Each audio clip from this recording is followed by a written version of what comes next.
Bezrat Hashem en Dvar Torah lichvot parashat Shofetim. Dans la deuxième section, c'est écrit Kitavo el haaretz asher Adonai elecha noten lecha levereshta v'shavta ba. Quand vous allez venir sur la terre d'Israël et vous allez vous installer sur la terre. Va'amarta, vous allez dire Asima alay melech kechol hagoyim asher sevotai, et vous allez dire on va nommer un roi comme tous les goyim qui sont autour de nous. Le prophète Samuel, il a reproché le jour avant qu'il quitte ce monde à Israël, il leur a dit vous avez mal fait de demander un roi. Or qu'ici dans la paracha il y a un mitzvah de nommer un roi. Alors pourquoi il nous a reproché? Disent les Chachamim parce que la Torah précise en disant que Chol hagoyim asher sivotai, vous avez voulu un roi comme tout le goyim. Il y a une mitzvah de nommer un roi, mais la mitzvah de nommer un roi c'est parce qu'Hachem nous a donné cette mitzvah et pas parce que le goyim ils ont eu cette mitzvah. Vous allez voir que le roi Shaoul, le premier roi d'Israël, il va être nommé contre le Pelishtim, ils vont nommer le roi. Alors pourquoi on a entendu que le Plishtim nomme un roi pour que nous on nomme un roi? On avait cette mitzvah bien avant, il fallait nommer le roi bien avant. Et c'est ça que la Torah prédit. Que Chol hagoyim asher sivotai, vous allez faire comme les goyim. Eux ils ont nommé un roi et vous allez nommer un roi. Ça c'est une faute, mais c'est une mitzvah quand même de nommer un roi qui va dans les lois et prescriptions de la Torah de cette semaine que le roi d'Israël doit respecter. Alors 3 prescriptions pour le roi. C'est écrit Lo yarbel osusim, il ne peut pas avoir trop de chevaux. Velo yashiv et ha'am mitzrayma, parce que trop de chevaux, il va faire une collection de chevaux et les meilleurs chevaux se trouvent en Égypte et il va faire retourner le peuple en Égypte. Or la Torah nous a interdit de retourner dans ce chemin, d'aller s'installer en Égypte. Deuxième chose, il dit ici que aussi il ne faut pas qu'il ait trop d'argent. Il a besoin de l'argent que pour lui, pour vivre, pour faire vivre tout son entourage, mais pas ramasser de l'argent rien que pour avoir des réserves d'argent. Il ne peut pas avoir trop de femmes. Selon la Torah, un roi a droit de 18 femmes. Alors maintenant, c'est écrit ici que le roi Salomon, le roi le plus chacham d'Am Israël, quand il était roi, il a malheureusement transgressé ces 3 prescriptions. Il avait 1000 femmes, il avait beaucoup d'argent et il avait beaucoup de chevaux et il a envoyé ses serviteurs en Égypte lui emmener les chevaux de l'Égypte.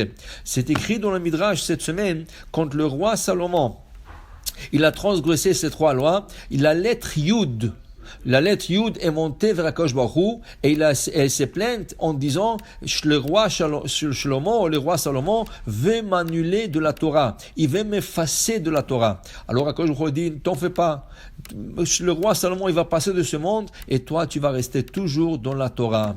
Que veut dire que la lettre Yud, elle est venue se plaindre devant la Akadosh Baruch Hu? Est-ce que c'est à cause que les 3 prescriptions de la Torah ou les 3 interdictions du roi commencent par la lettre Yud, lo yarbe, lo yarbe lo nashim, lo yarbe lo susim, vechesed vezav lo yarbe lo meod. Le mot yarbe qui se répète 3 fois commence par la lettre Yud. Alors pourquoi c'est la Yud? Pourquoi c'est pas Lamed? Lo, Alors en vérité, le Chachamim nous explique la chose suivante, que le roi Salomon doit sa vie à la lettre Yud. Comment? Vous savez que le roi Salomon c'est le fils David. Le roi David, à son époque, les gens n'étaient pas sûrs s'il est vraiment juif ou pas. Parce que le roi David, sa grand-mère, c'était Ruth à Moavia. Or que la Torah dit, Lo yavo Amoni ou Moavi bekal Hashem. Un Moavi et un Amoni n'ont pas le droit de se convertir et rejoindre le Kaal d'Hashem. Alors, comment est David devenu kasher pour l'Am Israël? Parce que c'est écrit Amoni Moavi. Yud, il rend le Ammon et Moav aux formes masculins.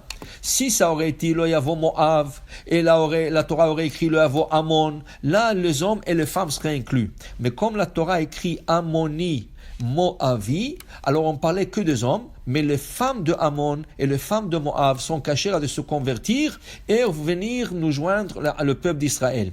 Ça veut dire c'est grâce à la petite Yud, la petite lettre, quand on a ajouté au mot Ammon et Moab que David Amelech était permis. Si David est permis, le roi Salomon est permis. Et là on comprend, c'est la lettre Yud qui est venue se plaindre à Hachem. Moi, je lui donnais la permission de devenir juif complètement et la conversion de sa arrière-grand-mère, Ruth Amavia, est valable. Et lui, maintenant, il peut être le roi d'Israël, car dans le 7 paracha dont on parle du roi, il est écrit clairement Lo tuchal la tête alecha ish nochri. Un goy ne peut pas être le roi d'Israël. Alors c'est la Yud qui a cachérisé le roi Salomon et c'est elle qui est venue se plaindre. Pourquoi il voulait m'arracher de la Torah? Pourquoi il a transgressé les 3 interdictions? Lo yarbel onashim, lo yarbel osusim, vekesef vezav lo yarbel omod. Alors Hachem lui dit, t'en fais pas. Tu vas être toujours la Torah et c'est le roi Salomon qui va passer et toi tu seras toujours existé. Qui veut dire, c'est grâce aux lettres de la Torah que nous vivons, c'est grâce aux lettres de la Torah que nous avons notre lumière et c'est pour ça, c'est une mitzvah, quand on fait la Gilila, chaque personne devrait regarder de la Torah et chercher un mot qui commence par la lettre qui commence son prénom. S'il s'appelle Yehuda, il cherchera un mot qui commence par la lettre Yud. S'il s'appelle Avraham, il cherchera une lettre qui commence par la lettre Aleph et ainsi de suite. Shabbat Shalom, on verra.